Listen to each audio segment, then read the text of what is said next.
इसमें से हम इतना जानना चाहते हैं कि जो जय श्री राम का नारा जो हम लोग लगा रहे हैं, इसमें से राम को कितना लोग जानते हैं? जो जानते हैं राम को कितना लोग, तनी हाथ खड़ा कर दीजिए कि हाँ हम राम के जानते हैं। हाँ, उनकर बाबूजी के का नाम रहे? का नाम रहे? दशरथ। घर कहाँ रहे? अयोध्या। लेकिन जहां घर रहे वहां कौन सी रहे? तो भाई राम के घर तो मस्जिद कैसे? राम का घर अयोध्या था तो वहां मस्जिद कैसे बन गया? क्या किया था? यानी पहले से ही राम के नाम को समाप्त करने का योजना मुसलमानों ने बनाया था। इसीलिए तो राम मंदिर को तोड़ करके और वहां पर बाबरी मस्जिद बनाया गया। यानी हिंदुओं के मान बिंदु, जिसको इज्जत कहते हैं, जिसको प्रतिष्ठा कहते हैं। आज भी हमारे गांव में कोई किसी की मृत्यु हो जाती है तो हम जानते थे या नहीं जानते हैं, लेकिन आज भी जब 4 गो के कंधा पर 5वां आदमी जाता है तो हम लोग कहते हैं राम नाम। और उस राम यानी भारत की आत्मा अगर कोई है तो राम है। हिंदुओं की कोई आत्मा है तो वो प्रभु श्री राम है। और जब मुगल आए, मुसलमान आए इस देश में, तो यहाँ के आत्मा को समाप्त करने का योजना उन्होंने बनाया। तो सबसे पहले क्या समाप्त करो?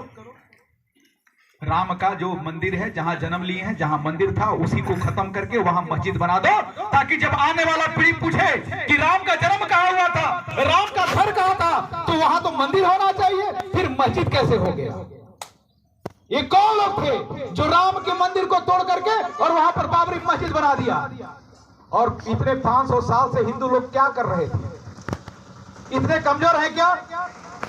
ये राम का कि कोल्हा गांव में अगर कोई मंदिर है, कोई आके मुसलमान अगर उसको तोड़ के और मस्जिद बना देगा तो कैसा लगेगा आप सबको? कैसा लगेगा? नहीं बनने देंगे। फिर जब गांव में नहीं बनने दीजिएगा तो राम जो हमारे आराध्य हैं, जो हमारे पूजनीय हैं, जो भारत की आत्मा है, उनका मंदिर, उनका घर तोड़ करके और कोई मस्जिद बना दिया, हम 500 साल तक कैसे शांत बैठे रह गए? यह हमारा सबसे बड़ा कमजोरी है कि नहीं है? यह हमारी कायरता थी कि नहीं थी? लेकिन देश के हिंदुओं की जो गुस्सा, वह सब लोग जानते थे। इसीलिए आज तक कभी उस मस्जिद में कोई भी मुसलमान नमाज पढ़ने नहीं जा पाया। मस्जिद होने के बावजूद भी राम की ही पूजा होती रही। और 1992 में हिंदुस्तान का हिंदू जगा और 1992 में गया और उस बाबरी मस्जिद को तोड़ करके उसको बराबर कर दिया। कहा कि यहाँ मंदिर हो सकता है, मस्जिद नहीं हो सकता है। और काम हो गया 1992 में। यहां से गए थे कागो तोड़े? नहीं गए थे। चलिए, तोड़ने का मौका नहीं मिला, कोई बात नहीं। लेकिन देश का प्रधानमंत्री नरेंद्र भाई मोदी ने कहा कि तोड़ने में मौका जिनको नहीं मिला है वो लोग मंदिर के निर्माण करने में मदद करें। ये 500 साल की लड़ाई नरेंद्र भाई मोदी मात्र 10 साल में खत्म कर दिए। 500 साल की लड़ाई, 494 साल से वहां पर मस्जिद था, उसकी लड़ाई चल रही थी कि मस्जिद हमारा है तो मंदिर का जमीन है, राम यहां जन्म लिए तो मस्जिद कैसे बना, इसकी लड़ाई चल रहा था।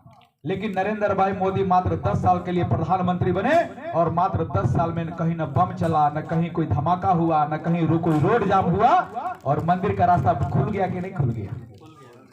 देश का प्रधानमंत्री जो कभी किसी मंदिर में नहीं जाते थे, वह देश का प्रधानमंत्री जाकर के राम मंदिर का भूमि पूजन करता है। यह हिंदुओं के लिए गर्व का बात है कि नहीं है? इसीलिए बहुत लोगों को नरेंद्र भाई मोदी पसंद नहीं है। बहुत लोगों को नहीं पसंद है। पसंद करने वाले की संख्या अधिक है, लेकिन उनको भाई जिनका मस्जिद तोड़ दिया वो पसंद आएंगे क्या मोदी जी के? उनको पसंद आएंगे जी। इसीलिए बहुत लोगों को खटकता है कि अरे मोदिया हट जीते तो बड़ा बढ़िया रहा। लेकिन उनको पता नहीं है कि 2014 में पूरा देश के लोग, पूरा हिंदू एक खड़ा हो गया तो कितना टिकट दी, कितना वोट, कितना सीट दिया? 294 को, 84 को, 284 से 2014 में। और मोदी जी के काम से इतना प्रभावित हुआ, इतना प्रभावित हुआ, लोग कहे कि मोदी को इस पर प्रधानमंत्री नहीं बनने देंगे। लेकिन पूरे हिंदुस्तान का हिंदू समाज कहा कि अभी आओ। और 284 से सीट कितना बढ़ गया? 300 से पार। 324 सीट मिल गया नरेंद्र भाई मोदी को। तब मोदी जी को हिम्मत और बढ़ गया और उन्होंने जितना भी भारत का जो गुलामी का प्रतीक था एक करके उनको हटाना प्रारंभ कर दिया। जो जम्मू कश्मीर भारत का संविधान वहां लागू नहीं होता था, भारत का झंडा वहां नहीं फहरता था, भारत का कोई भी व्यक्ति को वहां जाने पर पाबंदी थी, वहां जाके बस नहीं सकता था। वहां के लोग आके यहाँ बस सकते हैं, लेकिन इधर का लोग जाके जम्मू कश्मीर में जमीन नहीं खरीद सकता था।